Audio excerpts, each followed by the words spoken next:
आप शुरू कीजिए। बोलो श्री प्राणनाथ प्यारे की जय। बोलो श्री सतगुरु महाराज की जय।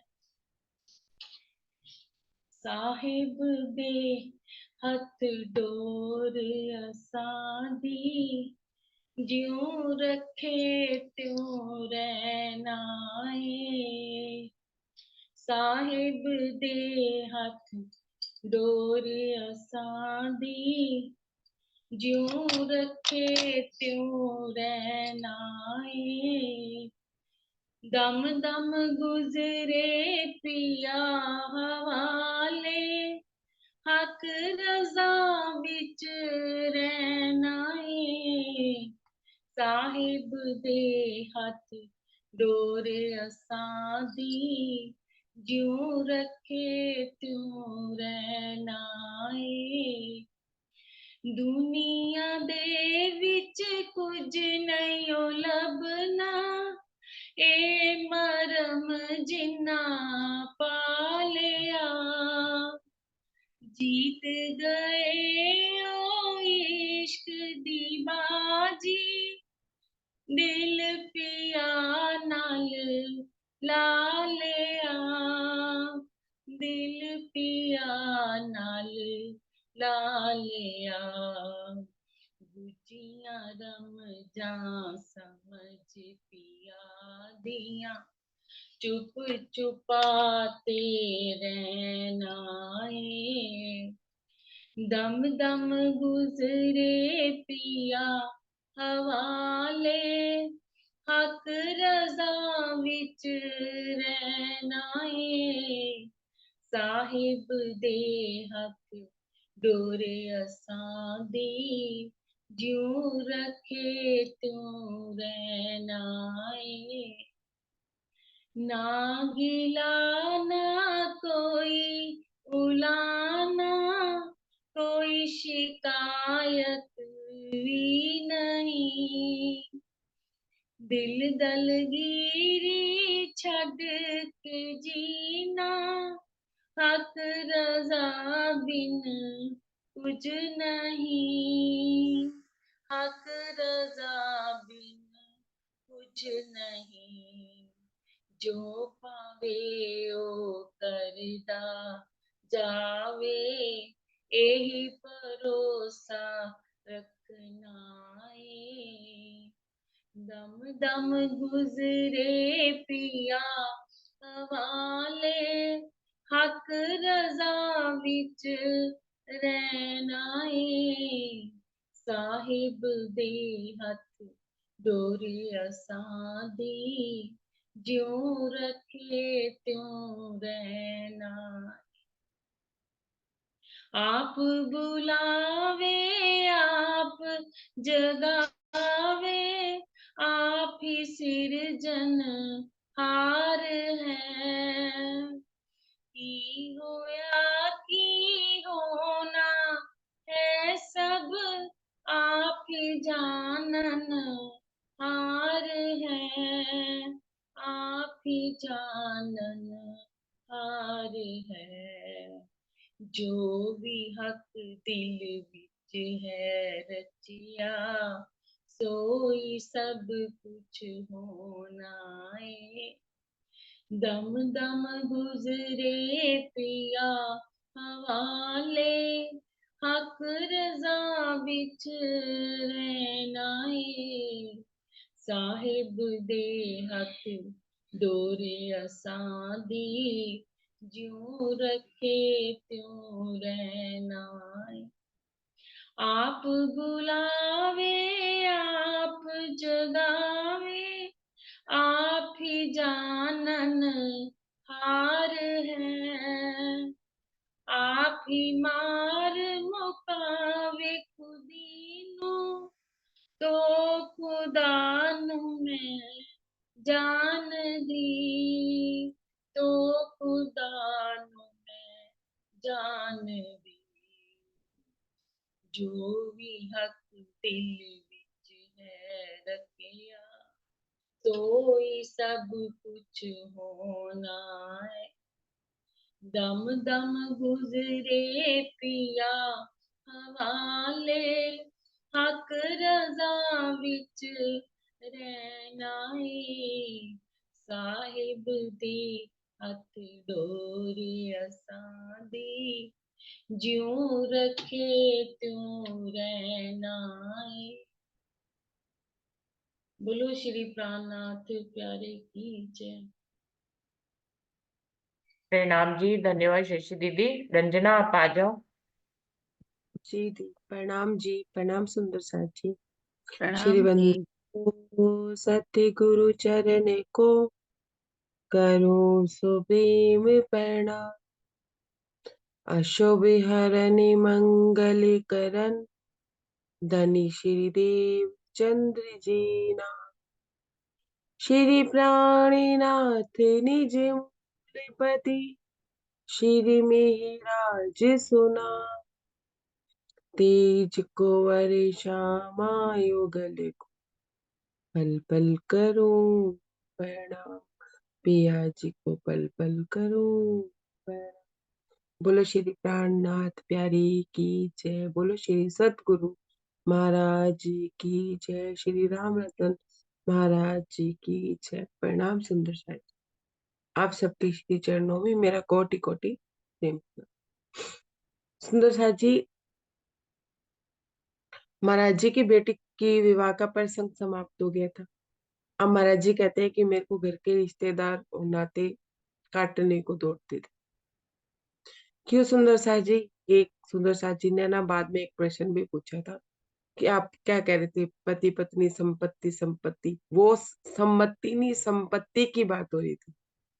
वो ऐसे कि जब दो में रिश्ता होता है तो तीसरे वो रिश्ते की वजह क्या है, वो वजह ज्यादा मायने रखती है। कि मान लीजिए पति पत्नी में सिर्फ स्वार्थ का ही रिश्ता है तो वहां फिर कहाँ कटु वचन ही तो होंगे ना एक दूसरे के साथ। और ऐसे ही बाप बेटी हो चाहे पिता पुत्र हो, इस सब रिश्तों में अगर इसी तरह की ही कटुता रहती है या स्वार्थ रहता है, कोई मान सम्मान का स्वार्थ, ऐसे ही गुरु और शिष्य में भी अगर मान सम्मान या संपत्ति ये सिर्फ सेवा का भाव हो और इस तरह की बात हो, तो वहां पे भी जो रिश्ते हैं वो एक दूसरे को कटुता देने ही लगते हैं। इस तरह की बात जो महाराज जी ने जो मुझे समझाई थी वो मैंने आपके सामने रखी थी। सुंदर साथ जी, महाराज जी कहते हैं कि धनी स्वामी प्राणनाथ जी के टाइम पे जो सुंदर साथ जग गए थे वो चित्कार करने लगे थे कि हमें ले चलो, अब यहाँ हमारा दिल नहीं लगता, ये नहीं वो नहीं। तो राज जी ने उसको हुक्म दे के थोड़ी थोड़ी टाइम के लिए सुला दिए। लेकिन सुलाए भी कैसे थे कि एक ही टेर लगेगी धनी की, मतलब एक ही आवाज लगेगी धनी की और सबके सब एक साथ जाग जाए। गहरी नींद में नहीं सुला दी, हल्की नींद में सुला दी। सुंदर सा जी महाराज जी कहते मैं 6 साल के बाद जूड़ पर गया, जहाँ पे शिव जी का मंदिर जीर्ण शीर्ण था और संध्या के समय हम माँ वंदन किया करते थे। आने जाने वालों का वहां पे एक तांता सा ही लग गया था कि जो जब फ्री होता महाराज जी से मिलने आ जाता। सबको तो ये पता ही होता था कि महाराज जी वही बैठे रहते हैं। तो आगे क्या कह रहे हैं कि एक लीला हुई सुंदर सा जी। माया की परिस्थितियां कुछ ऐसी बनी, संसार की परिस्थितियां कुछ ऐसी बनी कि हिंदुस्तान और पाकिस्तान का विभाजन हुआ। और उस समय महाराज जी कहते हैं कि शेरपुर क्या बना, व्रज बना। ये सुंदर सा जी अभी की बात नहीं बता रहे, ये आने वाले समय की बात महाराज जी हमें बताए कि आने वाले समय में ऐसा हुआ। अभी तो वो जूड़ में बैठी है, तो वो लीला हुई कैसे वो महाराज जी हमें अब पूरी विस्तार से आगे बताएंगे। कि सब सखियां आने लगी और महाराज जी के तन में राजी ही आए थे, वो पहचान भी महाराज जी दे रहे हैं।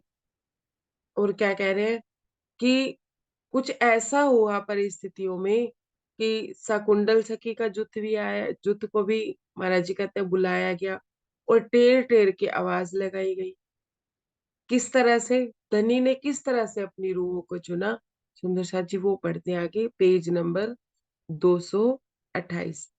बना शेरपुर व्रज तक, व्रज एक तीजा, मिले यहाँ सब हास विलास, पाया सबने प्राणनाथ जी को परिचय दिया, हुआ विश्वास। शेरपुर क्या बना, व्रज। और क्या कहते हैं, यहाँ सबने हास विलास किया। कैसा हास विलास, जैसा वो परम धाम में किया करते थे। सबने महाराज जी में स्वामी प्राणनाथ जी को पाया, उन्हें परिचय भी हुआ, इस चीज का अनुभव भी हुआ और उन्हें विश्वास भी। महाराज जी ने अपना परिचय इस तरह से दिया। प्रगटा जोश यहाँ आकर, जन जन को दी आवाज, टेर टेर कर पिया जगाई, कान पड़ी सबकी अब। कहते हैं कि यहाँ क्या उतरा, जोश उतरा, और जन जन को, एक एक जने को महाराज जी ने आवाज दी, टेर टेर के, बुला बुला के उन्होंने उनको जगाया, और सबके कानों में आवाज पड़ी।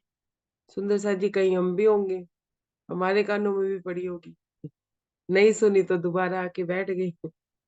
जहां जहां थी सभी कैचली, उठा लाए चुन चुन अपनी, नगर नगर और गांव गांव में फिर कर लाए धामधनी। कहते हैं कि जहां जहां पे अपनी थी वो सभी खींच ली, उठा लाए चुन चुन के, एक एक को चुन चुन के धनी उठा के लेके आए। बोल महाराज जी सबको एक एक को चुन चुन के लेके आए, नगर नगर और गांव गांव। सुंदर साथ जी नगर नगर गए महाराज जी, गांव गांव गए उस समय। हम्म। और जो जो उनकी अपनी थी, जो जो अपनी रूहें थी, सबको चुन चुन के वो लेके आए। जो चुगता है पंछी अपनी, दाना अपनी चोंच बड़ा, हंस चुगा करता है जो मोती, यही प्रभु ने काम की। कहते हैं कि जैसे पंछी अपना दाना चुगता है ना अपनी चोंच में, और हंस मोती चुगा करता है, कुछ ऐसा ही कामराज जी ने हमारे साथ किया, कि हमें चुन लिया। सुंदर साथ जी देख लीजिए, हमारे जीवों को चुना नहीं महाराज जी ने, बना दिया। कुछ बना रहे हैं, कुछ बन गए, कुछ जग गए, कुछ जाग रहे हैं, जागृति के रास्ते पे। दूर अगर थी उस दूर अगर थी उसको बरसों पहले से आवाज लगी, क्योंकि इधर आना होना था संगम, मांग आत्मा आन। जो दूर थी बरसों से, कितने वर्षों से हम दूर थे, कितने वर्ष हमने अपने जीवन के यूं ही बिता दिए, जब तक हमने धनी की पहचान ही नहीं करी। वाणी से जुड़े हुए थे, धर्म से भी जुड़े हुए थे, उसी धर्म में जन्म भी लिया, लेकिन बहुत वर्षों तक महाराज जी कहते हैं कि दूर भी थी। और वैसे भी सुंदर सा जी कितने वर्षों से हम दूर ही चल रहे हैं धनी से। तो कहते हैं कि पहले से ही आवाज लगी, पहले से ही तैयारी राज जी ने हमारे लिए कर रखी थी। कहते हैं और इधर आना भी उनका हुआ, इस ब्रह्मांड में उनका आना भी हुआ, और मांग आत्मा आन मिली। जिसने भी मांगा आत्मा से, जिसने भी धनी को धनी से मांगा, वो उनसे आन मिली, उनसे उनकी मुलाकात होके ही गई, जिसने मांग कर ली। Page number 229। चोले में थे श्री जंडू दत्त के, क्या आया था छिप कर सामान, किसे खबर है कौन जानता, जहां घोर छाया अज्ञान। आप सुनिए, ये महाराज जी थोड़े से अपने आप को किस तरह से जता रहे हैं, कह रहे हैं कि चोले में झंडू दत्त के, कि चोला तो झंडू दत्त का था, क्योंकि जोड़ोदा पांडा वाले तो सारे झंडू दत्त के नाम से ही जानते थे, कि उसके अंदर क्या सामान छिप के आया था, मतलब क्या चीज आई थी उनके अंदर छिप के, ये कोई नहीं जानता था, किसी को भी खबर नहीं था। क्यों? क्योंकि वहां पे घोर अंधकार छाया हुआ था। ऐसे अंधकार नहीं कि सूरज नहीं निकलता, नींद का, अज्ञानता का अंधकार छाया हुआ था सबके हृदय में, जिसकी वजह से वो महाराज जी को पहचान ही नहीं पा रहे थे। सुंदर सा जी इस तरह की बात महाराज जी हमें बताते, बातन की बातन ही जाने, बाहर की बाहर वाला, रूप कायमी का छिप करके आया जो सबसे आला। कहते हैं कि बातन की बातन, बातून को तो बातून ही जान सकता है। धनी पक्को पांच तत्व के चोले में, पांच तत्व के शरीर में बैठी रूह ही जान सकती है। हम्म। बाहर की बाहर वाला, कहते हैं कि बाकी तो बाहर वाले सिर्फ अपने, सिर्फ पांच तत्व के शरीर को ही देखेंगे, शरीर की ही महत्ता को समझेंगे, वो अंदर बैठी वस्तु को कभी समझ ही नहीं पाए। रूप कायमी का छिप करके आया जो सबसे आला। महाराज जी कहते हैं जो रूप था कायमी का, जिन्होंने कायमी की लीला करनी थी, वो तो छुप कर ही आया। हम्म। उसका जो आभा थी, उसका जो आला था वो अलग ही था। आला मतलब सुंदर सा जी, आला हम यू जैसे एक देखा जाए कि सफेद वस्त्रों में भी जैसे हम आला इस्तेमाल करते हैं, तो महाराज जी क्या कहते हैं, आया जो सबसे आला, मतलब वो आया जिसने सबकी रूहों को, जिसके सबके हृदय को निर्मल किया और उनको धनी से मिलवाया, और कायमी की लीला की, ना कभी बिछड़ने वाली, धनी से कभी ना बिछड़ने वाली लीला को उन्होंने किया। प्रणाम हुआ जी दीदी। झलक में। ये हाँ आला का जी। मतलब श्रेष्ठ होता है, श्रेष्ठ क्या कहते हैं आला। आला दीदी? का मतलब श्रेष्ठ होता है, श्रेष्ठ। श्रेष्ठ, हाँ श्रेष्ठ भी कह सकते हो, लेकिन मुझे जो समझ आया वो ये ऐसे आया कि जैसे सफेद कपड़ों पे हमने आला लगा के अपने चमका देते हैं ना, ऐसे ही धनी ने हमें, हमारे हृदय को निर्मल करके, स्वच्छ करके हमें धनी से मिलवाया। किसने? महाराज जी। हाँ, आला का मतलब श्रेष्ठ होता है, ये भी होता है। हुआ झलक में पहली पहली पागल, दूसरी को फिर ताब कहाँ, धाम धनी इस चोले में है, क्यों कर होवे ज्ञान यहाँ। कहते हैं कि पहली झलक में ने पागल किया, दूसरी ने फिर ताब कहा। धाम धनी इस चोले में क्यों होवे ज्ञान यहाँ। कि पहली झलक कौन सी? स्वामी प्राणनाथ जी। दूसरी झलक ने ताब किया, मतलब बिल्कुल ही, मतलब एक तरह से मदहोशी सी कर दी। वर्षा दीदी, अवताब का मतलब भी बता दीजिए, मुझे आइडिया नहीं है उसका। धामधनी दीदी, वर्षा दी। दीदी एक बार फिर से बताना, क्या कह रहे थे आप, एक बार फिर से बोलो। एक मिनट, कहाँ चलेगी चुपाई। हुआ झलक में पहली पागल, दूसरी को फिर ताब कहा, धामधनी इस चोले में है, क्यों कर होवे ज्ञानिया। इसका मतलब यह है कि मतलब पहली झलक कोई देख के कोई पागल हो गया, इतना मतलब नूर था, दूसरी झलक को क्या सहन कर पाएगा, कि उसका तेज इतना था, उसका ताब मतलब उसका तेज इतना था कि उसे सहन नहीं कर पाएगा दूसरे को कोई। हम्म। प्रणाम जी। कहते हैं कि पहली झलक ने पागल किया, दूसरी ने फिर ताब कहा, धामधनी इस चोले में है, क्यों कर होवे ज्ञानी। कि इतना सब होने के बाद भी इस चोले में धामधनी बैठे हैं, इसका ज्ञान किसी को फिर भी नहीं हो रहा, कोई जान ही नहीं पा रहा था इस बात को। सुंदर सा जी, मुझे चुपाई ये समझ आती है कि पहली बार स्वामी प्राणनाथ जी के रूप में आए, तो उसमें सब, मतलब पागल इन द सेंस कि इतने मदहोश हो गए थे, मद पागलों जैसे हालात हो गए थे, घर भी छोड़ा, गृहस्थी भी छोड़ी, सब कुछ छोड़ा, और दूसरे में ताप, दूसरे में इतना तेज था कि फिर उसके बाद भी किस चोले में धनी है, इसका तो ज्ञान किसी को होता ही नहीं, आज भी नहीं होता। सुंदर सा जी, आज भी कोई नहीं जान पाता, आज भी सब भौतिकता देखते हैं, वेश देखते हैं, ज्ञान देखते हैं, आज भी किसी को इस बात का ज्ञान नहीं हो पाता। स्वयं आप जब तक स्वयं कृपा ना कर दे, पर्दा उठाना दिखलाते, जो खुद भूल भुलैया में है, भला उन्हें कैसे। कहते हैं कि जब तक धनी स्वयं कृपा ना कर दे और स्वयं खुद को ना दिखा दे, खुद पर्दे ना हटा दे, तब तक हम तो भूल भुलैया में हैं। भूल भुलैया में अपने ही प्रतिबिंब। सुंदर साथ जी, कैसी है भूल भुलैया की कहानी, कि चारों तरफ शीशे लगे हुए हैं, अपने ही सौ प्रतिबिंब बन जाते हैं, तो धनी के तो कितने कितने प्रतिबिंब बन जाते हैं। ध्यान से समझिएगा, ये बात थोड़ी सी गहरी है। कहते हैं कि खुद ही भूल भुलैया में है।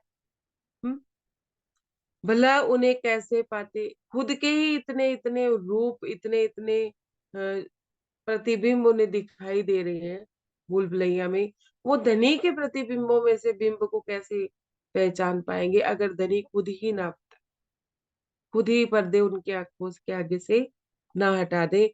इस तरह की बात महाराज जी कहते हैं कि भला उन्हें कैसे पा सकते। खेला रास मजाहिदपुर में, जन जन को दिखलाया, जुत जहां भी था अपना, साकुंडल जिनके संगाया। महाराज जी कहते हैं कि मजाहिदपुर में रास खेली गई, जन जन को, एक एक जन को दिखलाया गया। शेरपुर को सुंदर साथ जी महाराज जी ने व्रज कहा, मजाहिदपुर को उन्होंने रास कहा कि महाराज जी वहां जाया आया करते थे। जुत भी यहाँ भी अपना, कहते कि यहाँ भी अपना ही जुत था। किसका जुत था? साकुंडल जिसके संग आए, साकुंडल सखी जिनके संग आई थी, वही जुत यहाँ पे भी था। और महाराज जी क्या कह रहे हैं? अपना जुत। सुंदर साथ जी, यहाँ तो ग्रुप भी अपने नहीं होते हैं, ग्रुपों में भी इतना भेद है, इस ग्रुप में नहीं जीना, उस ग्रुप में नहीं जाना, ये चक्कर है। तो हम ये जुत को अपना कैसे माने? और महाराज जी साकुंडल जी को, जुत को भी अपना मान लिया। जो सच्चे सदगुरु होते हैं उनके लिए कोई भेद नहीं होता, क्योंकि परमात्मा कभी किसी एक का नहीं होता, सबका होता है। बात सभी ये पेचीदा, खुले समय अपने आकर, बैठे नूर में जोश प्रभु का, पदरा शेरपुर में आकर।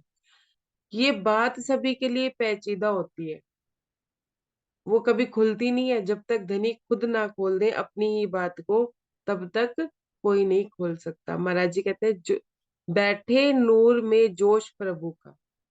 सुंदर साथ जी, नूर में जोश किसका? राज्य का। प्रभु का मतलब राज्य का। पदरा शेरपुर में आकर, कहते हैं कि उसका पसारा कहाँ हुआ? शेरपुर में आकर। अभी शेरपुर बना नहीं है, अभी महाराज जी ने शेरपुर में जाके कोई स्थापना करी नहीं है, लेकिन महाराज जी पहले आगे की बात को अभी बता रहे हैं।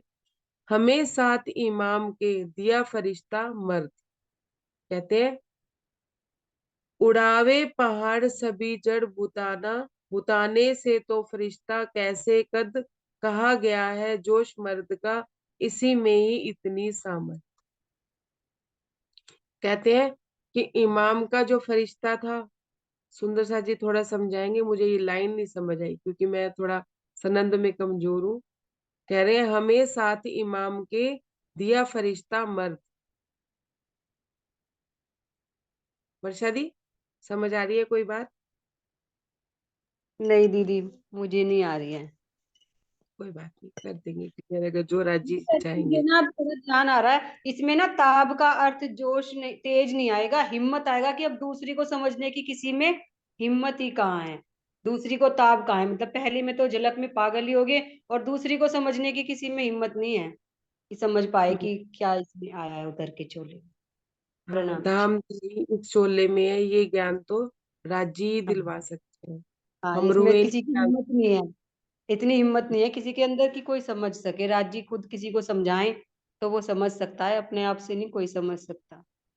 प्रणाम जी। और साथ में ये भी कह रहे हैं कि हम तो खुद ही जो खुद ही भूल भुलैया में है, वो कहाँ राजी को पहचान पाएंगे। भूल भुलैया जैसे खुद को ही भूले हुए हैं, कितने कितने अपने अपने आप को ही, कितनी कितनी दृष्टा बन के भी अपने आप को देखते हैं, तो अपने अपने अंदर ही कितने कितने रूप हमें दिखाई देते हैं। तो फिर वो राज्य को कैसे पहचान सकता है? क्योंकि धनी के भी तो कितने कितने रूप है ना। तो फिर वो बात महाराज जी यहाँ भी कह रहे हैं, उड़ावे पहाड़ सभी जड़ भूतानो, भूताने से जो फरिश्ता कैसा कद।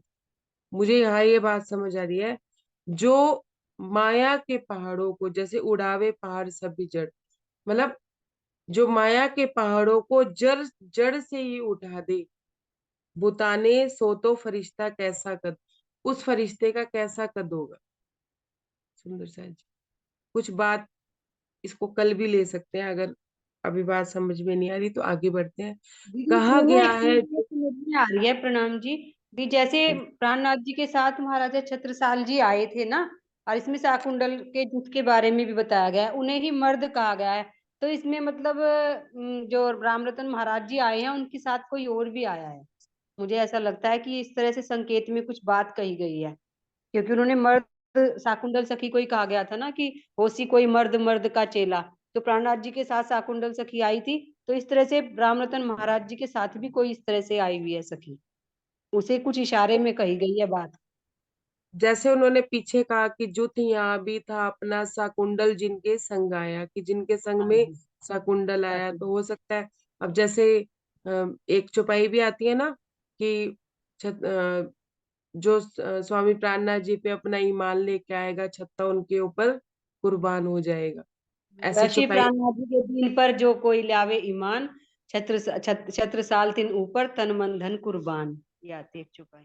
चलो कोई नहीं, ये अगर पैराग्राफ नहीं समझ आ रहा है तो अपने कल देख लेंगे, अभी आगे पढ़ लेते हैं फिर। मुश्किल काम जोश करता है, मर्द जोश ही का है अर्थ, नहीं बुद्धि से जो हो पाता, उसे जोश करता पश्चात। क्या कहते हैं, चौपाई इस तरह से बोली है उन्होंने। कहा गया है जोश मर्द पर, इसी में है इतनी सामर्थ। महाराज जी कहते हैं कि जिसमें जोश होता है, मर्द कौन है हमारे लिए, तो हमारे धनी है जो इस पांच तत्व के शरीर में यहाँ आए हैं। तो जिसमें जोश होता है उसी में ही समर्थत तो होती है। मुश्किल काम जोश कर सकता है, मर्द जोश का ही है अर्थ।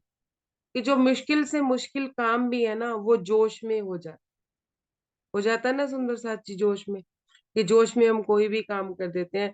तो महाराज जी कहते हैं कि मर्द जोश का ही अर्थ है कि जो धनी है उनमें सबसे पहले क्या होता है, जो पांच तत्व के शरीर में जो धनी है उन्हें क्या आता है, जोश। नहीं बुद्धि से हो पाता, उसे हो जोश करता पश्चात, जोशी सभी कुछ कर सकता है, हो जाता है एक बुला।